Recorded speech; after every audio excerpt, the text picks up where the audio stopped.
Welcome everybody to today's edition of Wipe Like a Pro. It's been a while, Derek, since we've done one of these. It's been quite a while, 6 months or so. Really excited today. We are going to be talking with a gentleman. His name is Kelvin. I'll introduce him here in a little bit. But just so you all know, he lives, I did the Google search, 8,000 miles or 13,000 kilometers way down under on the opposite side of the globe in the land of Australia. And we are so excited to be talking with Kelvin. I'll be introducing him again a little later in the program. And to start off with, we're going to talk about the history of weed wiping, specifically in Australia. In fact, it was around the turn of the century, around the late 90s, early 2000s. I got a phone call on the old-fashioned phones before everybody had these cell phones from a gentleman by the name of Michael Richards. And Michael was a farmer is a farmer in Australia, and he was also a part of I'm going to make sure I get this right. He was part of the South Australian Advisory Board of Agriculture member, and he was a huge advocate for weed wiping back in the late 90s, early 2000s. And so since that initial contact that Michael and us had, he has been importing sponges into Australia for all these years since then. And right around 2003, Derek, we have an article here that Derek's going to read for us, just looking at how they're incorporating the weed wiper technology in Australia, and even some specific applications that they have in Australia. And then later on, again, Kelvin and I have the mutual friend of Michael. He's going to share his story and how he got involved in weed wiping. So Derek, if you would read the article, that would be amazing. So this was an interview in 2003 with Michael Richards. It says damage to his lentils a couple years ago from crop topping too early led to South Australia Advisory Board of Agriculture member Michael Richards into management strategies of weed wiping. The idea of using weed wipers for broad acre weed control was first floated to me by our local crop consultant Trevor Dillon, said Michael. While representing the Agricultural Bureau on an overseas visit to the US and Paris in 2001, I took the opportunity to check out several types of weed wipers. The unit that impressed me the most was the Smucker sponge weed wiper from the US. Information I viewed suggested sponge wipers apply higher rates of chemical with less dripping than some other type of wipers. Mr. Richards found conditions for using weed wipers are ideal when there is a 150 millimeter height difference between the target weed and the crop.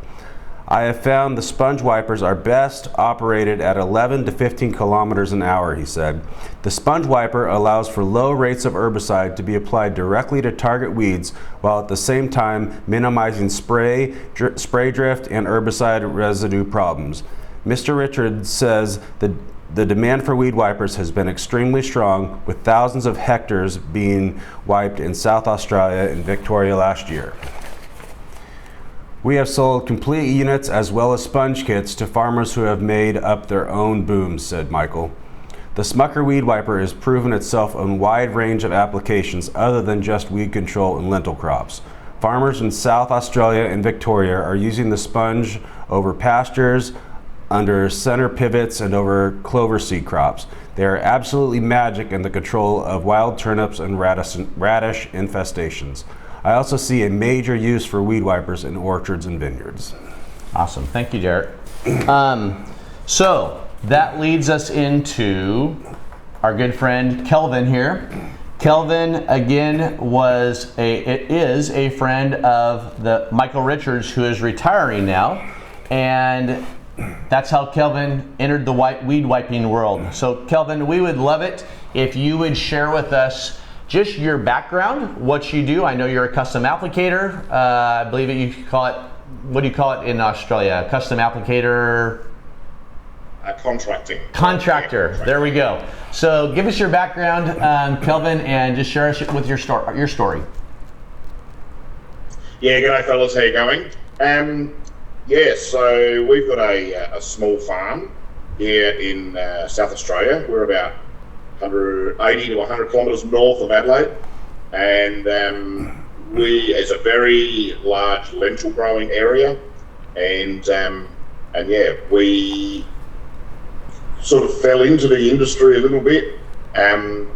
With ryegrass was the main issue or the problem in lentils, and yeah, weed wipers have been around for a number of years, and I was a contractor, hay contractor, and it was just another part of our business. With a small farm, to be viable, we were doing a bit of contract work, so sort of like I fell into the weed wiping job, bought a Gold Acres ground glider, and then set that up with Smucker sponges, and yeah, that's what keeps me busy for a couple of months in September. How wide is that boom, Kelvin? I've seen videos of it. How wide is it in meters or feet? It's so we'll stay with metric, fellas, if that's all right. Sure, good. I know that you talk feet. So my boom is 36 meters. Gotcha. I like that you called it a ground glider. A ground glider. That's funny. Yeah, so that's so it's a trailed boom. Sure. So yeah, you connect that to a tank. That's what they were initially designed and built for spraying, and then they've been around for a while, and now most trailing booms like that are used for other applications such as weed wipe. Okay. Excellent. Well, one thing I'm really excited about coming into partnership with you is not only are you set up and ready to sell weed wipers, but you've also got experience using them, which is going to be super helpful when people contact you over the phone or in your new website, because you've got a lot of practice using them. So why don't you tell us about the Weed Wiper shop and Smucker Australia business in general? Yep, and we'll go back to Michael again. Mm-hmm. A few years ago, when I decided to build a weed wiper, it took me a while, but I chased Michael down and got into contact, and Michael supplied me with all of my components to build my first weed wiper. My weed wiper, so yeah, built that.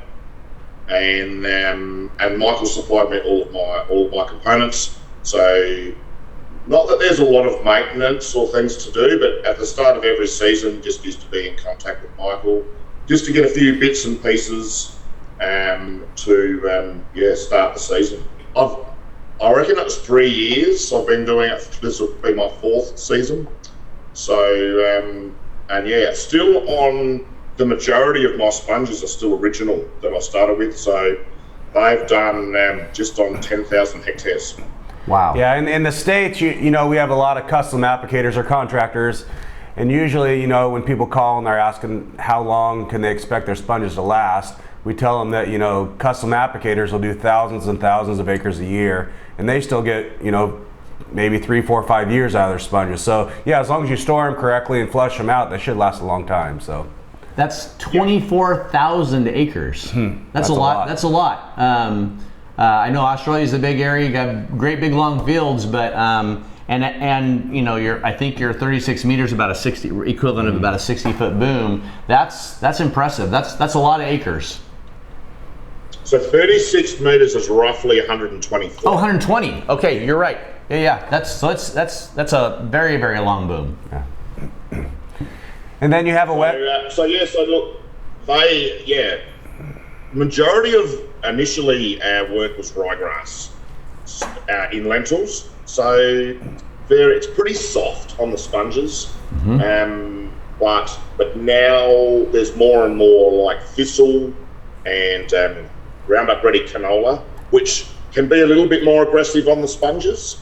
But thus far, I mean, other than hitting a fence. I haven't actually torn any of the nets on the sponges. So that's good. And I'm hoping to get another season. I'm hoping to get at least another 3,000 or 4,000 hectares out of them. Wow. And what herbicide and what concentration are you using in your lentils to kill your ryegrass and your thistle and other weeds? So we've got pretty much just a go-to brew So we use Crucial, which is a 600-gram formulation of glyphosate, and 2 litres of water, 1 litre of Crucial, and then we add 17 grams of Sharpen, and 80 mil of Saracen. Is Sharpen a surfactant? Is that right, Kelvin? Is that Sharpen is... now you're going to make me pronounce the name. Yeah, that's all right. This wrong. You're good. It's for the broadleaf. It's more for the broadleaf weeds. Gotcha. So I have actually tried to use a surfactant. I tried to use some oil. Yep. Just get some horrid results in my tank, and it separates out. So I no longer use Payson. Okay. But yeah, the Saracen and the Sharpen are to get more efficiency on the broadleaf weeds. Remind me again, Kelvin, along with some weed wiper hats in your next weed wiper shipment, I do want to send you some samples of a product we sell called Shock. It's a great, we've done some testing obviously with glyphosate, other products, but I'd be very curious to hear, have you put that in some of your batches there, and would love to hear if you notice a difference between adding that surfactant and not adding it. My personal opinion in a weed wiper is it never hurts to put a good surfactant in there, but as you know, there's a wide range of surfactants, and everybody claims to have the best stuff that makes that chemical translocate better, but yes. We have found one that works good, and we do recommend it. So I'll make sure I get you a sample of that. And for those of you listening that want to, how do I say this? If the less distance you have of actually wiping, in other words, if you're, in this case, if your rye is this much taller than your lentils, you're getting more surface area on that. And what the surfactant will help do is help take that chemical and get it down into the roots a little more efficiently than just chemical by itself. So in your mix, when your chemical mix is higher, obviously, so you'd assume that your surfactant mix also needs to be higher, but we usually recommend you add your surfactant at your normal spray rate. So it's half an ounce or an ounce per gallon, very little amount like you do when you spray. So don't over concentrate your surfactant. Yeah. Yep. So we were using a litre per 100. Yeah, very small amount. 1%. Yep. Excellent. Well, this leads us into, again, we're so excited, Kelvin, about working with you. You've contacted us within this last year. This is the official announcement that Kelvin has set up a website, and he is our official distributor for the continent of Australia, and quite frankly, anything south of the equator. He's a stocking distributor. So when Bryce puts his website together, we'll make sure this is right across the screen so people can see it. But the website is technically www.smuckeraustralia.com.au, and he'll put that up on the screen. In fact, I'm going to have him during this part of the video also put a video that's on your website right now. I believe, Kelvin, correct me if I'm wrong, but that's your field weed wiping. This video that we're technically watching right now, what would that be that's in the background of your website? Is that you, and what are you wiping in? Yep. So that is me, and in a crop of lentils. Okay. And there was canola. That was pretty late, and the canola was very advanced. And really you could see that the canola was really drowning the lentils out.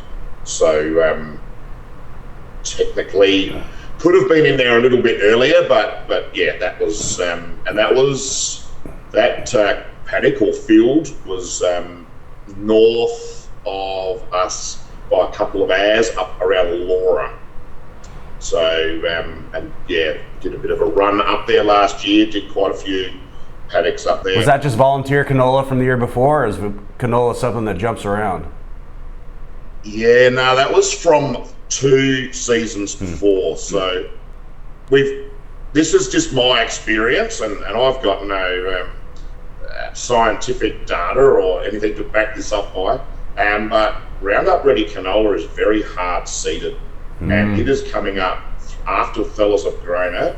It's coming up 3 years after the canola crop has been grown, and when it comes up in your lentils, there's nothing much you can do with it. So we initially started off, majority of our work was ryegrass in lentils, and last year the majority of my work was canola in lentils. And that's a bit of a learning curve, and we have found that the earlier you can get to it, the better control that you get. Excellent. And Kelvin, I have another question for you, a little bit on that topic. One of the big issues here in the States, especially in our soybean crops, is, soybeans and cotton and peanuts, it's a huge issue with Roundup resistant weeds. And obviously that's primarily due to GMOs coming in the early 2000s and so forth. And that's become a huge issue that we've had to address with a weed wiper because Roundup doesn't kill the weeds. My question to you, and you may or may not know this, but are there Roundup resistant or glyphosate resistant weeds in Australia, or is that not an issue in any of the crops that you're aware of? Yeah, definitely a major issue. Okay. We do have Roundup resistance in weeds, ryegrass, and obviously, and now we're actually sowing canola that is resistant, or not resistant, there you but go. Right. That makes sense. But yeah, creating issues. So in crops after the Roundup resistant or Roundup ready canola has been grown, and then it's creating issues later on in the system. Yeah. Just kind of, again, FYI, if you get to that point where you're trying to weed wipe, and obviously glyphosate's not going to work on glyphosate resistant weeds, what they have done here, in fact, you and I talked a little bit about this in the preliminary part of our podcast here, but Syngenta, at least in the US, has actually made paraquat or gramoxone labeled for use in a weed wiper, and they went through that whole labeling process to make that happen because it's become a major issue here. And so there's other issues for the if any of you farmers out there are dealing with Roundup resistant weeds, I would highly recommend watching. We have an episode 2 or 3, I'm not sure what it was, but we were interviewing some farmers from Illinois, and we talked pretty extensively about the alternative to Roundup in a weed wiper. So anyhow, just kind of FYI, that's become more and more of an issue. As it becomes more of an issue in Australia, you still have that option of weed wiping, just using a different formulation. So the other thing I want to touch on before we end our podcast, and Kelvin, this is I just really appreciate you taking the time. It's early morning for you right now, but I want to talk about your website, right? And what you foresee happening in the future. So let's say I'm a farmer in Australia, and I don't have lentils, but I have pasture ground, and I've got thistles, and we have here a thing called Johnson grass that the cows don't eat. So there's a lot of reasons to use a weed wiper in a pasture. Well, your pastures aren't 10,000 hectares, right? They're going to be smaller applications. So if I want to build a 3-meter boom or a 2-meter boom, something smaller, I'm going to assume I can contact you, right? And I can buy the sponge sections to build my own boom. Is that true? Yeah, correct. Yeah. So we can tailor the amount of, the size of which you're wanting to build, and yeah, there's a few different options. guys are making up frames to go on front of their four-wheel motorbikes, or clipping them onto the bucket of their front-end loader, or just making little trailed booms. So yeah, anything, any size is achievable. So yeah, it's pretty easy to set something up. One of the fun things we do here in the U.S. is, farmers are very, they're self-taught engineers. And so we love the do-it-yourself guy that, is creative and makes a simple boom for his front bucket. You attach the sponges to it, connect your spot sprayer to it, and you're out weed wiping within a very short amount of time. So, and one thing we kind of failed to do today, we kind of just assumed that all the watchers knew how the weed wipers work, but there's two plumbing types of weed wipers. The one that's most common, like you saw Kelvin run, and actually ties into the nozzle bodies on your sprayer. So you simply turn your sprayer on and off. It pumps chemical in the middle of the sponge out to the outside with no drift because it's all inside, and that's how you fill your sponge. The second option we were just talking about, where you build your own boom, maybe a front bucket or a trailing model, that's going to be fed by a spot sprayer tank. The sponge is going to work the same, but instead of from spray tip nozzles to the sponge, it's from a spot sprayer tank to a manifold to the sponge. So your farmers have two different options of ways they want to build a weed wiper. Absolutely. Yep, and to take that even a step further, we are now that we have that Kelvin has set up this website in Australia, there will be links back and forth from his to smucker.net and from smucker.net to his website. So if there's information you're looking for that you can't find on Smucker, you might be able to find it on Smucker Australia, and vice versa. So if you are looking to build a weed wiper or attach it to an existing boom like Derek had mentioned, please, and you're from Australia, please give Kelvin a call. I believe your phone number's on the website too, Kelvin. We'll put that up on the screen as well. So Kelvin, again, we're very excited about having you on board, being our exclusive distributor in Australia. And for those of you who haven't watched one of the Wipe Like a Pro podcasts before, this is our sales manager, Derek Smith. And Derek, I know over the years, ever since you've been with us, we get a lot of calls from Australia. So share with the listeners here just about why it's so important that we have a distributor there. Sure. So second to Canada, Australia is a country we get more calls than anywhere where farmers are needing weed wipers. And in the past, we've had a couple dealers in Australia that didn't necessarily stock a lot of sponges. So if a customer called and they needed a weed wiper, you have your price for your weed wiper, but when you add that giant shipping charge on there to get one weed wiper to Australia, they couldn't really justify purchasing a weed wiper. In the short amount of time that we've been working with Kelvin, he's taken over one of our old dealers' inventory and already moved all that material.